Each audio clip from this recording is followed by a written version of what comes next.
Rafale തട്ടിന്റേത് അസ്ഥാനത്തുള്ള സ്ഥാനാരോഹണമെന്ന് അൽമായ മുന്നേറ്റം. സ്ഥാനാരോഹണം സഭാ ആസ്ഥാനത്ത് നടത്തേണ്ടി വന്നത് കെടുകാര്യസ്ഥതയാണെന്നും അൽമായ മുന്നേറ്റം ആരോപിച്ചു. റിനു ശ്രീധർ ചേരുന്നുണ്ട് വിവരങ്ങളുമായി. റിനു, എന്തൊക്കെയാണ് വാർത്തയുടെ കൂടുതൽ വിശദാംശങ്ങൾ?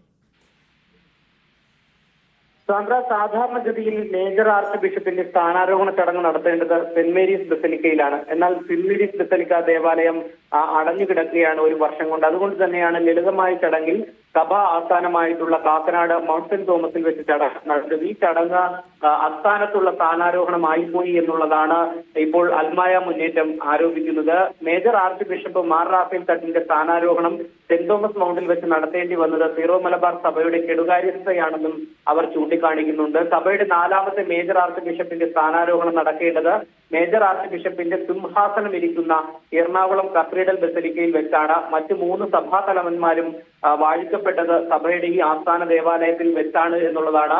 ഇതെല്ലാം തന്നെ സഭാ തലവന്മാരുടെ ഒരു കെടുകാര്യസ്ഥതയാണ് എന്നുള്ളതാണ് ഇവർ ചൂണ്ടിക്കാട്ടുന്നത്. പണി അറിയില്ലെങ്കിൽ കളഞ്ഞിട്ട് പോകണം എന്നുള്ള ഒരു രീതിയിലുള്ള ഒരു പ്രതിഷേധമാണ് പരസ്യമായി രംഗത്തെത്തി അൽമായ മുന്നേറ്റം ഇപ്പോൾ പ്രഖ്യാപിച്ചിരിക്കുന്നത്. നമുക്കറിയാം, ഏകീകൃത കുർബാന വിഷയവുമായി ബന്ധപ്പെട്ടുകൊണ്ട് ഒരു വിഭാഗം വിശ്വാസികളും വൈദികരും വലിയ രീതിയിൽ ഇടഞ്ഞു നിൽക്കുന്ന ഒരു സാഹചര്യം ഉണ്ട്. അതിന്റെ പിന്നാലെയാണ് ഇപ്പോൾ പുതിയ അധ്യക്ഷനെതിരായിട്ടും ആ അധ്യക്ഷന്റെ സ്ഥാനാരോഹണത്തിനെതിരായിട്ടും ഒരു വിഭാഗം വിശ്വാസികൾ പരസ്യമായി രംഗത്തെത്തിയിരിക്കുന്നത്. ശരി, റിനു ശ്രീധറാണ് വിവരങ്ങൾ നൽകിയത്.